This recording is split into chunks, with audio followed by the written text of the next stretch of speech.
I don't know if I can fully digest what just happened, so I give up and just go to my room, kicking off my shoes before falling face first into bed. It takes me some time to relax and get up so I can get started on homework. It's because the sheets are cool and comforting against my cheeks, and it feels good just lying there with my eyes closed. This school is like some kind of bizarre and surreal island. It's isolated on top of a mountain, and each person is stranger than the last. I just can't seem to fit in. What irony. One would think that the fitting in a place that's made for people who are unfit for anywhere else would be easy. Maybe I'm trying too hard.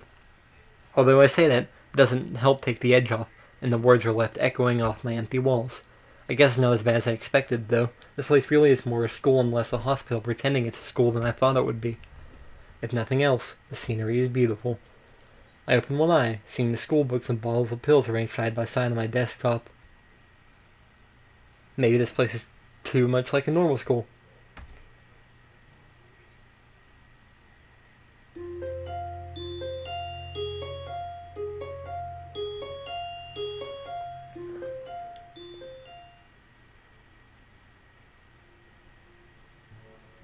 I feel very tired this morning, probably because yesterday itself was a very tiring day. On top of that, I woke up far earlier than necessary.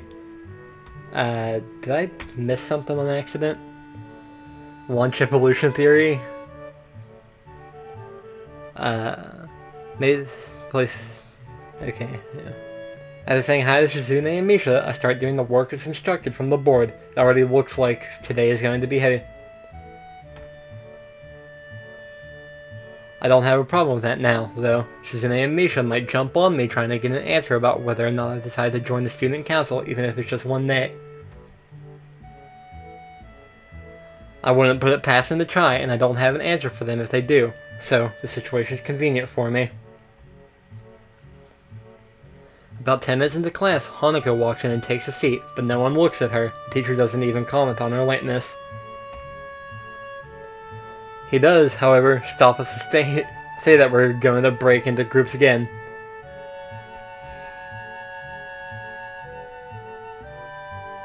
I turn my head and see that Shizune and Misha are looking at me. Shizune gives me a smile that is equal parts cute and menacing. This is a smile that says, "We have you now, there's no escape." Hey Chan, it looks like we're together again, yay yay. Misha leans sideways where Shizune pushes her desk closer to mine. There really is no escape now unless I were to jump through the window. Jumping out the window isn't the best option, sadly. What's wrong, Hee-chan?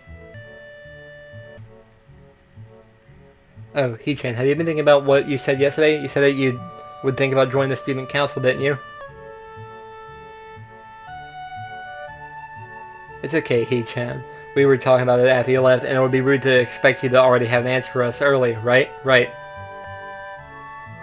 Haha. I'm so happy you two were able to have a laugh at my expense, and even more pleased to know that you both know how crazy the two of you can be. I'm so happy you two are able to have a laugh at my expense, and even more pleased to know that you both know how crazy the two of you can be. Now that that's over, Shizune snaps back into serious mode and smacks today's assignment with the book back of her hand in a really dramatic and important way. When I actually look at the stuff, it's mostly just reading. In fact, there are only two problems. I almost want to say something about how her rush to get started seems a bit much, considering the small amount of work. In fact, Shizune probably knows how little there is and simply doesn't care. Yeah, it seems like the workload doesn't matter to her as much as the fact that there is work. The actual amount is unimportant. She approaches everything with the same level of ambition. While I'm reading, I let my eyes wander around the room and catch Hanako trying her hand at solving the problems. Looks like she's working alone. I can't remember seeing her working with other people before. Thinking back to how shy she is, she's understandable. Hey, that girl over there. Huh? Who? Hee-chan? Her, Hanako, over there. Does she always work alone? I think so, Hee-chan. Do you feel sorry for her because she's alone? I was just thinking that maybe she could work with us, or something. No, I don't think that would be a good idea, Hee-chan.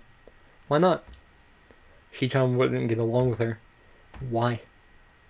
Misha shuffles around the question, letting out a laugh that sounds very strange. It's nervous, but still has that little thing up and down, quantity present in everything she says. Just because, Shi-chan. But now, Shizune has noticed our conversation, and it makes me realize again how Misha was signing everything she has been saying this whole time.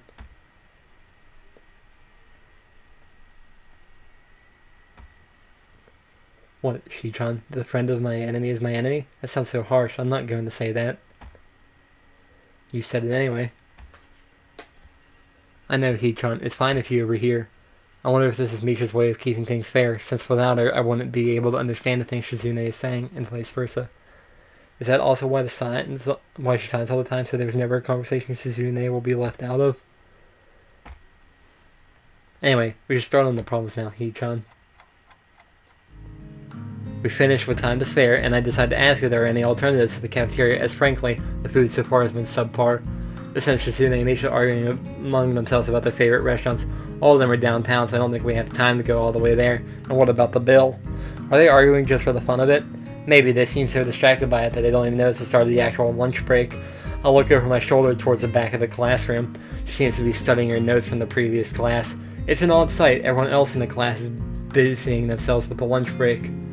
Socializing, gossiping, rearranging desks, the ones with actual boxed lunches mixed in and chattering like everyone else, only interrupted by short bouts of eating. But when I watch Hanako, it feels like I'm the only one who can see her, or as if she was invisible, sort of hiding in plain sight.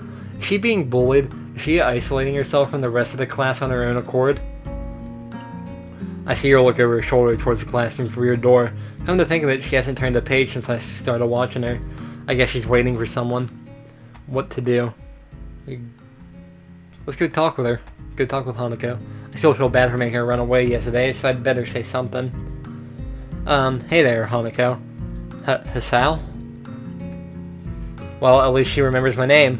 Hey, I just want to apologize for yesterday. I didn't mean to startle you or anything. I'm just new here and thought I should get to know my classmates. As Hanako looks up at me, I notice her scarring once more. It's a little bewildering that you can barely notice it from across the room, but it's so noticeable from close up. Oh, it's on her hand too. That's okay. It was my fault.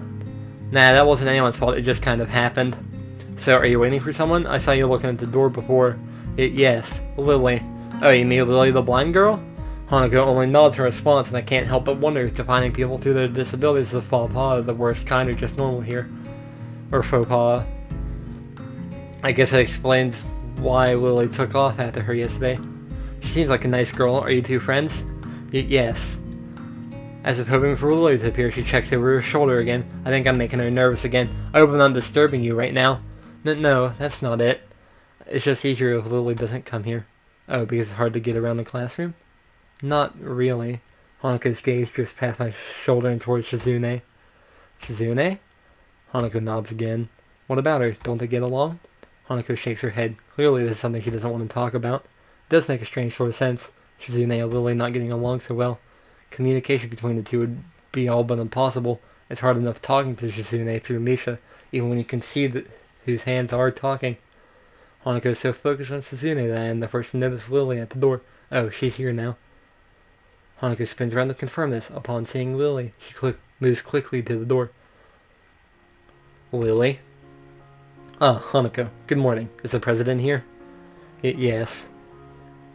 Hanako glances over her shoulder at Shizune again, as if to confirm she can't hear them, even though that's impossible. I suppose we'd best be off, then. Lily sigh in tone of what seems like frustration makes me raise an eyebrow. I guess there's some kind of enmity between the two. It's intriguing, but it's not really something I'd ask about. I'm sure if they wanted me to know, then they would tell me. It's only my third day here. I should be trying to make friends, not finding out why people are enemies. Still, it's a little funny to find out that this school has little feuds, just like my old high school. Even if people are more tolerant of others, they're still going to get on each other's nerves.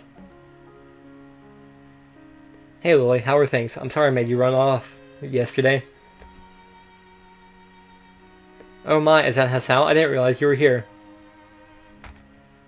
Seems that Lily's a little embarrassed about being so frank in front of me. So, sorry Lily, I thought you realized. No, it's alright, Hanako. Hasao, please don't worry about yesterday. It was just a misunderstanding. If you say so, I'm still working this place out. Well then, I think you'll find most people here a lot more forgiving than elsewhere. If you're feeling a little confused, please don't be afraid to ask questions. Sure, I'll remember that. Lily? Lily gives a small nod of acknowledgement. I'm sorry, Hisao, but we must be off. Hanako doesn't really look all that comfortable here right now, and Lily still seems a little embarrassed. I wonder if my apologies really made any impact. Mind if I accompany you two? I know I'm kind of pushing it, but Lily hums quietly, still smiling. Sorry, that was just a That said hums quietly, not hums. I'm sure that we could accommodate you, can't we, Hanako? She looks at Lily, then at me, and then she freezes, wide-eyed. Sure. Well then, shall we go? I think I like these two more than I like Misha and Shizune. Not meaning I have a problem with the other two, I just like these two more. I'm sure Lily wouldn't do this so easily if she saw how scared Hanako looks, but it can't be helped now. Declining after the deal is sealed would only cause confusion and problems. So we leave, all three together. Lily walks beside the wall, letting her cane gently tap against it every now and then. Hanako comes along right beside her, so close that she's practically half hugging her as they go. Although it must make her walking that much harder. Lily takes it in stride. As we turn around the corner of the hallway, something hits me in the chest with the force of a steam train. Hanako shrieks a little, and my vision briefly goes black. Ouch, what happened? Opening my eyes, I see a pair of saucer-like green eyes looking up at me. Oh, she doesn't have legs. They belong to the perpetrator, a short girl who bumped into me and has now fallen down onto the hallway floor. I knew there was a character without legs in this, I just didn't know when she was going to show up, because I think I've seen her picture before. She wears a PE uniform with a very worried frown. The former strikes me as a rather strange thing to have on during a lunch break. More striking than that, though, is that she doesn't have legs. Or she does, but they are not flesh and bone. Her pale and very much flesh and bone thighs, and then shins and feet made of some black metallic or plastic-like material. I think it's metal, judging by the bolt. It looks disturbingly artificial and unnatural. It almost makes me forget that my chest is hurting. Oh, that ain't good, your chest hurting. The girl whizzes a little, rubs her nose, and jumps up. Oh man, hey, are you alright? I'm sorry about that. Really. I wasn't looking where I was going, you just came out of nowhere. Sorry. She's looking really apologetic in the hurt puppy way of looking apologetic. I quickly forget about being angry or anything, since hurt puppies are my weak spot. It's okay, don't worry about it. Ouch. I say that, but there's a stinging pain growing in my chest. I know that this is about the biggest possible danger for my condition. Don't overexert yourself. Don't forget your medication, and most of all, don't get hit in the chest. I try to rub my solar plexus to chase the pain away, holding my breath in an attempt to hear my heartbeat. Oh no, are we going to have another heart attack? It seems normal. Hey, should I get a nurse? The worried, high-pitched voice of the girl snaps me out of it. I stared at her for a few seconds dumbfounded until I realized I probably looked worse off than I really was. Doubled over myself and looking all tense. Damn, I'm overly worried about my heart. No need. I'm fine. Managing to say something in response, I pull myself upright, feeling my sore ribs one last time, and take a deep breath. She just knocked the wind out of me. Big time, but it's nothing more than that. You sure you're okay? I hit you pretty hard. It's okay, I said I was fine, and nothing's broken, no harm done. That's good, Was what? Oh. Hisao, what happened?